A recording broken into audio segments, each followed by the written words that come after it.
हर मन का उत्सव, आज़ादी का अमृत महोत्सव। साल 2022 में भारत अपनी आज़ादी का 75वां जश्न मनाने जा रहा है और विगत 12 मार्च से 75 हफ्ते तक आकलन किया जाएगा हमारी उपलब्धियों का, मान किया जाएगा हमारी सफलताओं का और विचार किया जाएगा चुनौतियों का जिनका सामना किया जा रहा है। दर्शकों, जब भारत की आज़ादी की उपलब्धियों की बात होती है तो उसमें एक नया अध्याय शामिल हो चुका है वर्ष 2021 में, और ये इतिहास शामिल किया है टोक्यो में हुए भारत की पैरा ओलंपिक टीम ने। हम गौरवान्वित महसूस कर रहे हैं कि इस टीम की एक सम्मानित खिलाड़ी आज हमारे साथ मौजूद है। हम जानेंगे कि किस तरह से बालिकाओं को सशक्त करने का प्रयास किया जा रहा है, कैसे हमारी अंतर्राष्ट्रीय महिला खिलाड़ी ने उपलब्धियों की एक लंबी गाथा अपने नाम की। तो इस बातचीत के सिलसिले का आगाज़ करते हैं और स्टूडियो में इसके लिए हमारे साथ मौजूद हैं जिला कार्यक्रम अधिकारी श्रीमती सुशीला रानी जी, और इन्हीं के साथ मौजूद हैं अंतर्राष्ट्रीय खिलाड़ी एकता भ्यान, जो कि साथ ही साथ सहायक रोजगार अधिकारी के पद पर भी कार्य कर रही हैं। आप दोनों का स्टूडियो में स्वागत है। तो एकता जी से बातचीत का आगाज करते हैं और जानते हैं कि किस प्रकार वर्ष 2021 में भारत की उपलब्धियों में हमारी टीम ने एक गौरव गाथा लिखी। जी बिल्कुल, अभी 2021 में जो टोक्यो पैरालंपिक्स हुए वो एक हमारे देश की रिकॉर्ड ब्रेकिंग परफॉर्मेंस थी। एक बहुत बड़ा अध्याय और बहुत प्राउड मोमेंट था हमारे लिए कि हमने 19 मेडल जीते और 19 में से 5 गोल्ड मेडल। तो ये अपने आप में एक बहुत बड़ा एक एग्जाम्पल सेट हुआ। इससे एक नया रेवोल्यूशन आएगा। जो हमारे देश में विकलांगजन हैं, जिन लोगों को डिसेबिलिटी है किसी तौर पर, उनको एक मोटिवेशन मिला है, एक प्लेटफॉर्म मिला है जो सशक्त करने का एक बहुत बड़ा माध्यम है स्पोर्ट्स। और इसके साथ साथ बहुत एक अवेयरनेस भी क्रिएट हुई है इतनी अच्छी परफॉर्मेंस के बाद। और बहुत प्राउड मोमेंट ये भी है कि उसमें महिलाओं का भी बहुत योगदान है, अवनी का, और जिसने गोल्ड मेडल जीता।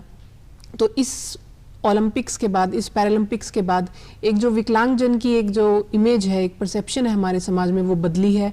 वो एक अवेयरनेस क्रिएट हुई है कि उन लोगों में भी वो काबिलियत है, अगर मौका दिया जाए तो अपने देश को प्रतिनिधित्व करें और उनके लिए मेडल जीतें। तो एक बहुत बड़ा अच्छा पॉजिटिव ट्रेंड सेट हुआ है। बिल्कुल सही कहा आपने कि अपने मन को मायूस नहीं कर सकते, बल्कि वो जो सशक्त लोग हैं उनसे भी आगे बढ़कर देश के लिए पदक तालिका में अपना नाम जोड़ना वाकई बहुत गौरव का विषय है। सुशीला जी, विगत 11 अक्टूबर को हमने अंतर्राष्ट्रीय बालिका दिवस मनाया, तो आप किस तरह से आपका जो विभाग है इस दिवस को मनाता है? ये मैडम रश्मि जी, ऐसा है कि हमारा वैसे तो 24 जनवरी को हम हर 24 तारीख को बनाते हैं हम गर्ल चाइल्ड डे, लेकिन अब की बार 11 अक्टूबर को हमने ये सेलिब्रेट किया। इसे गांव स्तर पे भी और उसमें भी शहरी स्तर पे भी किया, क्योंकि हमारे जो आंगनवाड़ी वर्कर्स हैं उन्होंने जो भी उस महीने में जिन भी बच्चियों ने जन्म लिया था उनका सबका बर्थडे सेलिब्रेट किया। उसके साथ साथ गांव में अवेयर करने के लिए उन्होंने साइकिल रैली भी निकाली, प्रभात फेरी भी निकाली, और जिसके घर भी बेटी हुई है वहां पे बधाई संदेश भी दिया उन्हें। और साथ में डिपार्टमेंट ने उन महिलाओं को जिनके घर बेटी हुई है उनको भी सम्मानित किया और प्रशस्ति पत्र देकर उनके सम्मानित किया। बिल्कुल सही। अभी आप बता रहे थे कि 15 से 21 अक्टूबर तक इस बार खास तौर पे मनाया जा रहा है। जी 15 से 21 है, जो इसको हम कंटिन्यूस आगे तक ही करेंगे, क्योंकि हमारा जो सेक्स रेशियो है वो हमें इम्प्रूव करना है। जो आज के टाइम पे हमारा जो सितंबर के महीने का देखें तो 922 का हमारा सेक्स रेशियो, मतलब कहीं ना कहीं हम बेटियों को बचाने में खासे कामयाब हो रहे हैं। जी। नारी शक्ति का प्रतीक एकता भ्यान ने जब अपना सफलता का सफर शुरू किया तो किस तरह का उनका एक्सपीरियंस रहा, क्या अनुभव रहा, किस तरह की चुनौतियां आई? मेरी स्टोरी को मैं स्टार्ट करूंगी 2003 से। एक सड़क दुर्घटना हुई और उसके बाद से मैं व्हील चेयर पर आ गई। मुझे पैरों में लकवा है और हाथों में भी पार्शली पैरालिसिस है। तो जर्नी वहाँ से स्टार्ट हुई। मैं सिर्फ 18 वर्ष की थी और बहुत चैलेंजिंग था। सिर्फ इतना ही नहीं था कि एक नई डिसेबिलिटी आ गई है, मुझे व्हील चेयर पे अभी अपनी रोज़मर्रा की ज़िंदगी जीनी है, और मतलब मेरा डॉक्टर बनने का ख्वाब था वो भी मुझे चेंज करना पड़ा। लेकिन इसके साथ साथ जो एक बहुत बड़ा चैलेंज था वो समाज की धारणा थी कि समाज को लगता था कि अब ये डिसेबल्ड हो गई है तो ये अपने परिवार पर एक बोझ बन जाएगी और इसका क्या भविष्य होगा। मतलब उस नज़र से देखने लगे कि एक लड़की है और वो भी विकलांग है, तो एक बहुत नेगेटिविटीज़ थी, बहुत स्टीरियोटाइप्स हैं हमारी सोसाइटी में डिसेबल्ड लोगों के प्रति। बट मैं बहुत लकी हूँ कि मेरी फैमिली ने, मेरी पेरेंट्स ने बहुत सपोर्ट किया। तो और इस मेरी जर्नी में जो बहुत बड़ी भूमिका रही वो शिक्षा की रही। और अगर शिक्षा एक ऐसा वेपन है, एक हथियार है जो आपको किसी भी स्तर से ऊपर तक लेके जा सकता है, तो हमने ये अप्रोच डेवलप की, मैंने, मेरे परिवार ने, कि भाई जो खो गया है उस पर ध्यान ना देकर जो हम अब भी कर सकते हैं उस पर ध्यान दें। क्योंकि मेरी एक फेवरेट कोट है कि ज़िंदगी हमारे हाथ में नहीं है पर जीना हमारे हाथ में है। बहुत बढ़िया। और फिर मैंने अपना शिक्षा का एक जर्नी स्टार्ट की और मैंने अपने कॉलेज में टॉप किया साइकोलॉजी सब्जेक्ट में। उससे मुझे भी बहुत बूस्टअप मिला, क्योंकि कहीं ना कहीं मुझे भी वो लगने लगा था कि अब क्या होगा। लोग भी कहते थे और कहीं ना कहीं मुझे भी लगने लगा था कि हर चीज़ के लिए मैं निर्भर हो गई हूँ। एक वैसा जीवन नहीं रहा जो एक आम बच्चे का रहता है, एक स्टूडेंट लाइफ का रहता है। जब साथ वाले सब करियर बना रहे थे तो मैं हॉस्पिटल्स के फिजियोथेरेपी के चक्कर काट रही थी। बट लेकिन बहुत मुझे प्रोत्साहन दिया मेरे कॉलेज के टीचर्स ने, मेरे नए दोस्त बने, उन्होंने बहुत मुझे मोटिवेशन दिया। और फिर जब लगने लगा कि यस मैंने टॉप किया है तो एक बड़ा एक पॉजिटिव सेल्फ एस्टीम डेवलप हुई। तो शिक्षा का बहुत बड़ा योगदान रहा आत्मनिर्भर बनने में। और ये मैंने भी कहीं ना कहीं ठान लिया था कि I have to be independent, I have to be financially independent, की जो समाज में धारणा है डिसेबल्ड लोगों के प्रति वो बदलनी है। तो जब मेरा हरियाणा सिविल सर्विसेज का एग्ज़ाम क्वालिफाई हुआ 2013 में, वो एक ऐसा मोमेंट था जिसने बहुत मुझे कॉन्फिडेंस दिया, सेल्फ कॉन्फिडेंस दिया। और समाज में लोगों के प्रति लोगों ने मैंने देखा लोगों की आंखों में कि वो छवि बदल रही है, कि जहाँ मुझे एक बोझ समझा जाता था, एक लड़की होके और विकलांग है तो वो समझा जाता था, उस स्थिति में मैंने देखा कि अब वो धारणा बदल रही है। I started getting that kind of respect. तो ये एक बहुत अच्छा वो मतलब मोमेंट था मेरे लिए और मुझे लग भी रहा था कि मेहनत कहीं रंग लाई। और फिर जब स्पोर्ट्स स्टार्ट हुआ तो मुझे उसने एक प्लेटफॉर्म दिया, सशक्तिकरण का एक वो प्रोसेस रहा कि मैं उन लोगों की भी आवाज़ बन सकती हूँ जो मेरे जैसे हैं। मैं उन लोगों की चुनौतियाँ भी लोगों तक लेके जा सकती हूँ कि उन्हें रोज़मर्रा की ज़िंदगी में क्या क्या चैलेंजेस आते हैं, क्यों हमारे समाज में डिसेबल्ड लोगों को बोझ समझा जाता है, या वो क्यों आज भी एक मेन स्ट्रीम का हिस्सा नहीं है, क्यों वो आज एजुकेशन में भी पीछे हैं। तो बहुत से फैक्टर्स रिस्पॉन्सिबल हैं उस चीज़ के लिए कि क्यों उनकी समाज में ऐसी धारणा है। और मेरा यही प्रयास रहता है कि मेरे जैसे लोगों को, स्पेशली फीमेल्स को, वो अपॉर्चुनिटी मिले, वो मौका मिले कि वो भी अपने ड्रीम्स को फुलफिल कर पाएँ। बहुत बढ़िया, आपने बिल्कुल सही कहा कि समाज की मुख्य धारा में शामिल करना होगा हमें, जो कहीं ना कहीं किसी तरह की विकलांगता का शिकार हैं, वो हास्यकरण की शिकार ना हो, ये हम सब की जिम्मेदारी बनती है। सुशीला जी, आपने बताया कि बेटियों के लिए आपका विभाग बहुत ज़्यादा काम कर रहा है, तो कौन कौन सी स्कीम्स हैं जिसका संचालन आपका विभाग कर रहा है? जी रश्मि जी, हमारे डिपार्टमेंट ने एक आपकी बेटी हमारी बेटी स्कीम की हुई है, जो 22 जनवरी 2015 को प्रधानमंत्री जी ने पानीपत से शुरू की थी। उसके तहत हम जो बेटियां हैं, जो पहली बेटी होती है उस पे SC या BPL हो, उसको हम बेनिफिट देते हैं 21,000 रुपये का LIC का प्रमाण पत्र देते हैं, जो मैच्योरिटी पे 18 साल की मैच्योरिटी पे जो भी इंटरेस्ट रेट होगा वो उसे मिल जाएगा। उसके साथ साथ सेकेंड और थर्ड बेटी, उसमें किसी भी कास्ट के उसमें अप्लाई कर सकते हैं, और कोई कितनी भी चाहे IAS क्यों ना हो वो भी इस चीज़ का बेनिफिट ले सकते हैं। जिससे ये होगा कि एक तो लड़कियों के एजुकेशंस, वो 18 साल तक के एजुकेशंस अपने कंप्लीट कर लेंगी। दूसरा क्या है कि एक जैसे हमारा है कि चाइल्ड मैरिज नहीं हो, तो यदि 18 साल से पहले मैरिज करेंगे तो उनको बेनिफिट नहीं मिलेगा, वो भी चीज़ हो जाएंगी। तीसरा, एक उन्हें ह्यूज आइटम्स मतलब कि पैसा मिल जाएगा उन्हें कि उनको बेटियों की शादी करने के लिए जो है। मेरी तो यही इच्छा है कि सभी पेरेंट्स अपने बच्चों के लिए को बोझ ना समझ के, जो 18 साल के बाद मैच्योरिटी पे पैसा मिलता है उसकी एजुकेशन पे लगाए। जब वो एजुकेशन कंप्लीट करके अपने पैरों पे स्टैंड होगी तो शादी के लिए तो अपने आप ही अर्न कर लेगी। तो यही मेरी सोच है कि बच्चियों को जितना ज़्यादा हो सके वो पढ़ाए। हमारी ये स्कीम है। साथ में एक और स्कीम हमारी चली हुई है महिलाओं के लिए, प्रधानमंत्री मातृत्व वंदना योजना, जो 1 जनवरी 2017 से चालू थी। इसमें सिर्फ एक कंडीशन है कि वो जो वर्किंग लेडी है, मतलब कि जो भी महिला है जिसने फर्स्ट कंसीव किया है, वो वर्किंग नहीं होनी चाहिए। यदि वर्किंग है और उसे मैटरनिटी का बेनिफिट मिल रहा है तो वो उसके लिए बेनिफिट नहीं ले सकती। उसमें भी ये है कि जैसे ये जो PCPNDT का एक्ट जो चल रहा है, नहीं तो 3 महीने या 4 महीने के बाद वो अपना अल्ट्रासाउंड बाहर जाके करवा लेती थी, अबॉर्शंस करवा लेती थी, तो इसको अनबोर्न बेबीज जो हैं, अनबोर्न गर्ल्स चाइल्ड्स को बचाने के लिए हमने ये स्कीम चलाई हुई है गवर्नमेंट ऑफ इंडिया ने। ये ऑल इंडिया में चली है। इसमें जो बेनिफिशरीज हैं फर्स्ट कंसीव पे वो अप्लाई करते हैं, जिसमें उसको 5,000 रुपये मिलते हैं। तो ये 2 स्कीमें हमारी चली हुई हैं। बिल्कुल सही कहा सुशीला जी ने अपने कि बेटियों के जन्म पे बजाय हमें उनके लिए दहेज जोड़ने की, उन्हें सशक्त बनाना होगा, फैसले करने के काबिल बनाना होगा, तभी हमारी बेटियां सही मायने में सशक्त हो पाएंगी। एकता जी, जैसा भी आपने बताया कि आपका सिविल सर्विसेज में सिलेक्शन हुआ, उसके बाद आपने खिलाड़ी के रूप में अपनी भूमिका का निर्वाह करना शुरू किया। एक खिलाड़ी के रूप में एकता बिहान का जन्म कैसे हुआ? ये स्टोरी भी बहुत इंटरेस्टिंग है कि मतलब मैं शुरू से ही मेरी ज़्यादा रुचि पढ़ाई में रही थी और खेल की तरफ नहीं इतना रुझान था। और फिर डिसेबिलिटी होने के बाद तो मुझे लगने लगा था कि क्योंकि मेरी डिसेबिलिटी सीवियर डिसेबिलिटी में आती है कि जैसे हाथ और पाँव दोनों की ही डिसेबिलिटी है, तो मुझे उतनी जानकारी नहीं थी कि इस डिसेबिलिटी में भी कोई गेम मैं कर सकती हूँ। तो इसका सबसे इंटरेस्टिंग पार्ट ये रहा कि जब मेरा हरियाणा सिविल सर्विसेज का एग्ज़ाम हुआ तो मेरा एक इंटरव्यू पब्लिश हुआ जो कि मेरे कोच अमित सरोहा तक पहुंचा और उन्होंने मुझसे पूछा कि आप स्पोर्ट्स करना चाहते हो। तो मुझे लगा कि बहुत पढ़ाई हो गई है, कुछ स्पोर्ट्स का भी करना चाहिए अगर ये अपॉर्चुनिटी आ रही है।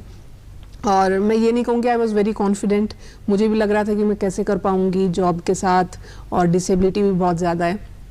पर लेकिन वो कहते हैं ना, एक पहला स्टेप लेना ही सबसे इम्पॉर्टेंट होता है, फिर रास्ते खुद ब खुद बनने लगते हैं। तो धीरे धीरे मैंने मतलब स्पोर्ट्स की सबसे अच्छी बात यही है कि आप अपनी मेंटल और फिजिकल लिमिटेशंस को डेली पुश करते हो। आज आप 10 पुशअप्स लगा रहे हो, कल 12 लगाओगे, मेंटली भी आप थोड़े और स्ट्रांग बनते हो। तो स्पोर्ट्स में आने के बाद फिर मैंने अपनी मेंटल फिजिकल लिमिटेशंस को पुश किया और मेरे डिपार्टमेंट से मुझे बहुत सहयोग रहा, रोज़गार विभाग से, और मेरी फैमिली का बहुत सपोर्ट रहा। और शुरू में परेशानियां थी क्योंकि डिसेबिलिटी के अपने चैलेंजेस हैं, पर लेकिन धीरे धीरे वो स्टेमिना डेवलप होने लगा और जब परफॉर्मेंस आने लगी तो फिर थोड़ा बूस्टअप भी मिलने लगा कि yes I can do it. तो मैंने और भी परिश्रम किया और जब मेडल आए तो फिर पीछे मुड़ के नहीं देखा। अभी आपने जिक्र किया कुछ चुनौतियां भी आई, ये चुनौतियां किस किस्म थी और आपने कैसे उनसे पार पाया? जी देखिए, चुनौती शुरू में एक डिसेबल्ड पर्सन को अवेयरनेस की रहती है। अगर मैं एक आम जन की बात करूं, आज भी बहुत से लोग हमारे समाज में ऐसे वो जो स्पोर्ट्स करना चाहते हैं पर उनको मौका मतलब उनको अवेयरनेस नहीं है। तो सबसे पहले तो हमें एक अवेयरनेस क्रिएट करनी होगी। मैं अमित सरोहा जी के मार्गदर्शन में कर पाई, मुझे अवेयरनेस मिली इतनी, या मैं पढ़ी लिखी थी तो मैं उस चीज़ों को एक्सप्लोर कर पाई। तो एक अवेयरनेस की हमारे समाज में कमी है स्पोर्ट्स को लेके, उस दिशा में हमें काम करने की ज़रूरत है। उसके अलावा जो हमारे समाज में पब्लिक ट्रांसपोर्टेशन है वो एक व्हीलचेयर के यूज़र के अनुरूप नहीं है, या पब्लिक बिल्डिंग्स जो हैं वो एक व्हीलचेयर यूज़र के अनुरूप नहीं है। इस वजह से विकलांग लोगों को वहाँ जाने में, एक जगह से दूसरी जगह जाने में, या पहुँचने के बाद भी अगर वहाँ रैंप नहीं है, लिफ्ट नहीं है तो दिक्कत है। तो उन सब चीज़ों का भी थोड़ा चैलेंज रहा। और तीसरा, आर्थिक रूप से भी शुरू की स्टेज में आपको अपनी तरफ से लगाना होता है कि आप अगर कहीं खेलने जाते हैं, जब तक आप एक एलीट एथलीट नहीं बनते तब तक it is also financially demanding. तो उस स्तर पे मैं पहले से जॉब में थी तो मैं फिनेंशियली सिक्योर थी, तो मैं उन चीज़ों का निर्वाह कर पाई।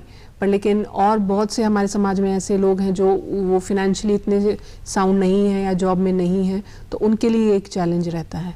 और लास्ट ये है कि वही समाज में एक धारणा थी कि इतनी ज़्यादा डिसेबिलिटी है, ये क्या खेलेगी। अपने पेरेंट्स, मतलब जैसे मेरे पेरेंट्स मुझे एक कंपनी करते हैं तो लाइक कि भाई ये अपने पेरेंट्स को लेके जा रही है, कुछ पता नहीं आउटपुट निकलेगा भी नहीं निकलेगा, वैसे परेशान हो रहे हैं ये। तो फिर जब मेडल्स आए तो फिर वो भी एक उनको मिला एग्जाम्पल कि यस, इस डिसेबिलिटी में भी चीज़ें अचीव की जा सकती हैं। बिल्कुल बिल्कुल, कहीं ना कहीं दूसरों के लिए मिसाल बनती जा रही हैं आप।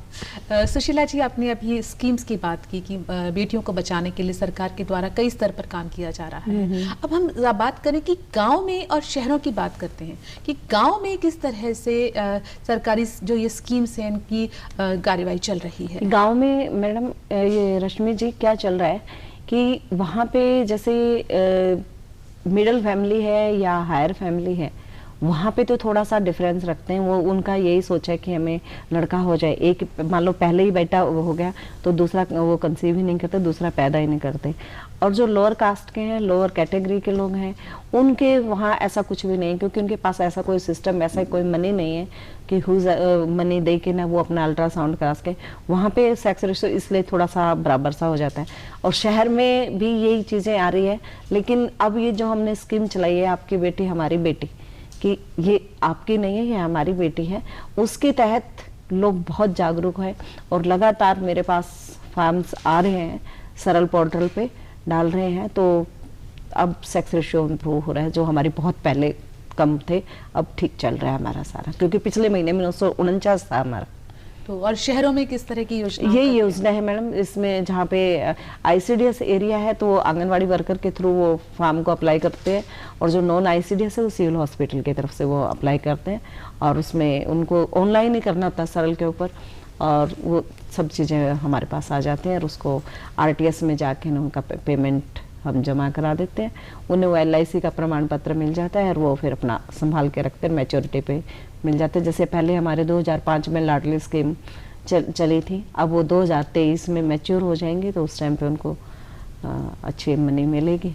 तो बच्चियाँ वो पढ़ रही हैं, अब पूछने भी लगी हैं, और पहले वाली सिचुएशन अब नहीं है, अब सभी जागृत हैं कुछ न कुछ। और आज के टाइम पे तो महिलाएं पता नहीं ट्रेन तक चलाने लग गई, एरोप्लेन तो चलाने लग गए थे, चावला अंतरिक्ष में यान उड़ा के आ गई, वो उड़ा के आ गई, टोक्यो का गेम खेल के आ गई। बिल्कुल बिल्कुल।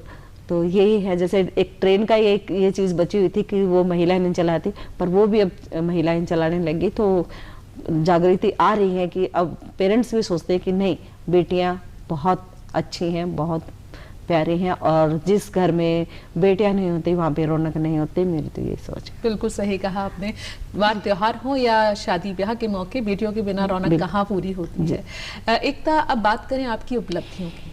जैसे ही आपने अपनी सफलता के सफर का आगाज किया, तो कौन कौन से उपलब्धियां, किस किस्म के पुरस्कार और कितने पदकों से नवाजा जा चुका है, आपके मुंह से ही सुनना चाहेंगे।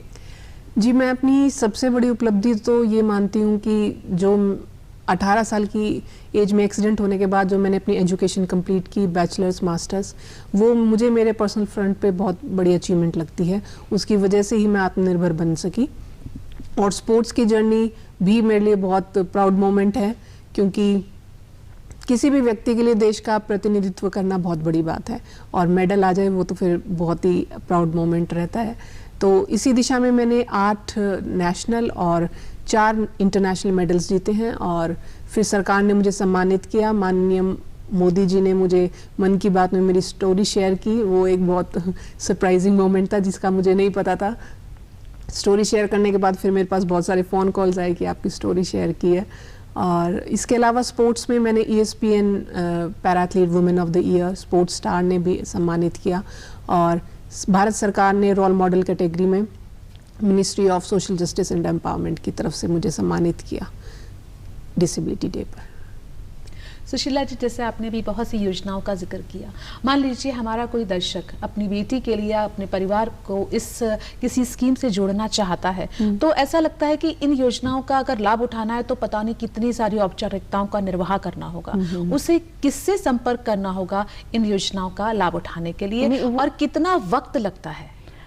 उसमें रश्मि जी बिल्कुल नहीं लगता। CSC सेंटर पे जाओ और उन्हें स्कीम का नाम बताओ, वहीं पे वो डॉक्यूमेंट्स मांग लेते हैं, डोमिसाइल्स वगैरह जो भी है, बच्चे का जन्म प्रमाण पत्र है, आधार कार्ड है, वहाँ से अप्लाई करते हैं, वो हमारे पास सीधा सरल के हिसाब से हमारे पास पहुँच जाता है, और इसमें कोई ज़्यादा दिक्कत नहीं होती।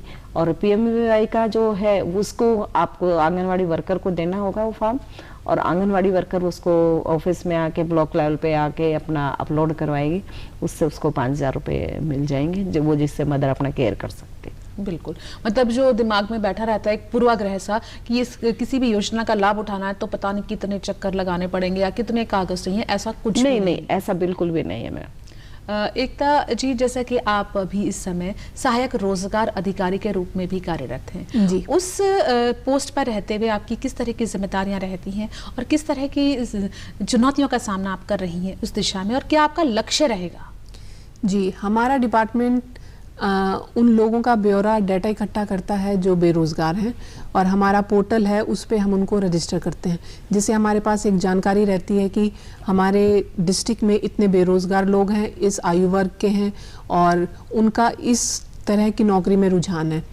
तो हमारी स्कीम है सक्षम योजना स्कीम, जिसके अंतर्गत 18 से 35 वर्ष का कोई भी युवक या युवती अपने आप को रजिस्टर कर सकता है, और उसमें हम बदले में उनको कुछ ऑनरेरियम और अलाउंस देते हैं, जिसके 100 घंटे का उन्हें काम करना होगा और उसके बदले हम उनको ऑनरेरियम पे करेंगे। तो जॉब मेरी ये बहुत इंटरेस्टिंग है, क्योंकि उन बच्चों से रूबरू होते हैं, हम बातचीत करते हैं जो पढ़ाई कर रहे हैं पर उनको किसी कारणवश नौकरी नहीं मिल पा रही।